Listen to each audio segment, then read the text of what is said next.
Welcome to Quilting with Carla. Today I'm going to show you how to make flying geese using the shortcut sheet technique, which uses only a 24-inch quilting ruler. We're going to make 20 at the same time, all identical flying geese units. So hope you enjoy this. It's a lot of fun and it's really fast. So the shortcut sheet technique for flying geese is going to give you different sizes. You'll see the little table here. For this demo, we're going to make the 4.5 by 2.5, which is a finished size of 2 by 4. Your instructions on the back tell you how to do all this, and I will just show you with some real fabric how it works. First, we're going to cut our fabric. We have the geese fabric and the sky fabric. The geese are 2 strips, half width of fabric, 3 3/4 inches wide, so it's approximately 21 inches. Our sky fabric is 3/4 of an inch wider, so it's again half width of fabric, and it's 4.5. We're going to cut 2 of those.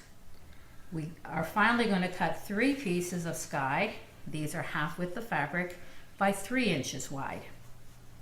We're going to sew these alternately using a 1/4 inch seam allowance. Be very careful that you press your seams open and very flat. We want them straight, and by having open seams, that's going to make it a lot easier. So here's your first assembly. We'll use one of the 3-inch pieces at the side, and we do a sky, a geese, sky, geese, and then a small sky. And let me show you how that looks.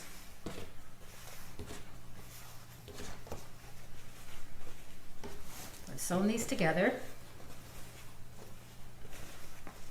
You see the back. My seams are open, very flat and very straight. I'm going to cut now. First, I'm going to square off the top. And I do this by lining up one of the lines on my ruler with the seam, because I want to make sure I'm cutting a proper 90 degrees along the top. Cut that off. Now I flip my piece around because this is how I want to cut my strips. I want to keep them nice and straight under my ruler. I'm going to cut the same width of strip that the geese part of my assembly is, which was 3 3/4. So just flip my ruler around, even inches, 1, 2, 3, and 3/4 on that line. Line that up on the bottom and line up one of the straight edges with the seam. You want to make sure you're keeping this very straight.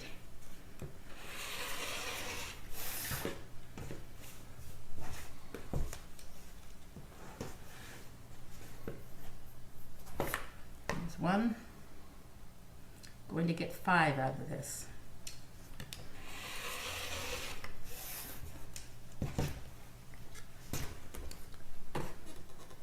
Three 3/4, nicely lined up. Number 3.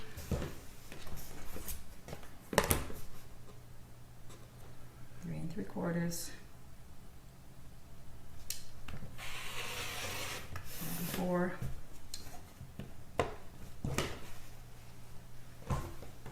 And the last one, 3 3/4. And that's number 5. Now we're going to sew these back together by staggering them, so realigning them. I'm going to flip over every second one because I want my small piece at one end and then I want it at the other end. So my first join is going to connect the diagonal on the first set of blocks. Then I'm going to have a space, and then the diagonal on my next set of blocks. Again, I'm going to alternate. Here's my small piece at this end. I'm going to not line up this one because I want to line up this one and see that pattern happening, that diagonal is happening. And then I'm going to sew this one on. Here's the diagonal. And here's these forming a diagonal. That one's already there. And then my last one is going to go like this. Here's my diagonal happening here. And this space is open. And then I'm going to take the last 2 pieces of 3-inch and just put one at the top and one at the bottom. You probably can't see that very well, but there's one down there. So Pay very close attention that you've maintained this pattern when you sew your strips together. Does that make sense? Let me show you how that looks. It's like the Easy Bake Oven. Here it is, all done. So here's my diagonal, here's my space, diagonal, space, and diagonals. This is actually 20 flying geese in one sheet. And all I need to do now is cut them apart. And I do that by cutting through the diagonal of my geese, point, point, point. I don't need to measure it. The measurements I gave you are going to give you accurate geese units. Now when I cut the other side, I want to make sure that I'm on a straight edge on my board because I have nothing to aim for up here. But I do want to add a 1/4 inch to the top of my flying geese, so that's how I line up my ruler.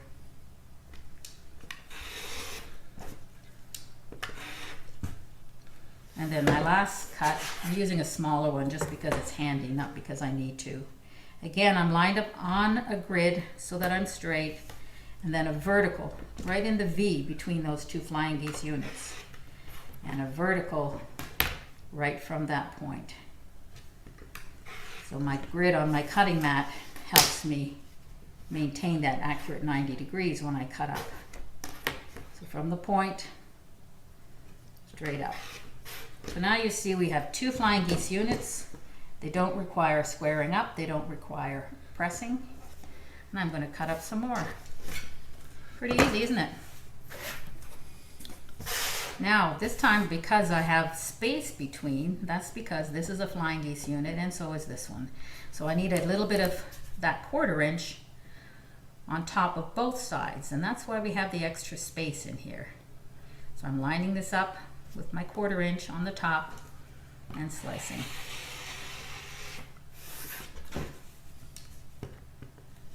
And now through these,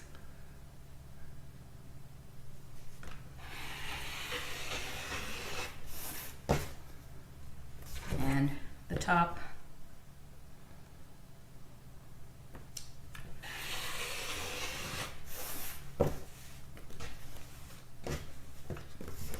and through these,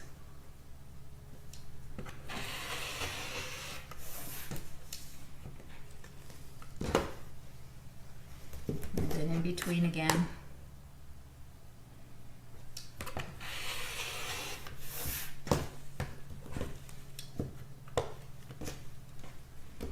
And then my last one, through my last one. So you can see how simple that is. All I need to do next is cut all these strips apart to have all my flying geese units that are going to look exactly like these. You sometimes get a little tag on a corner. Just take them off if you see them. This one doesn't have it. That'll make it easier to put them together later. So thank you for joining. I hope you're going to try this method out. These are Flying Geese Shortcut Sheet techniques, and they're available at kitsbycarla.com.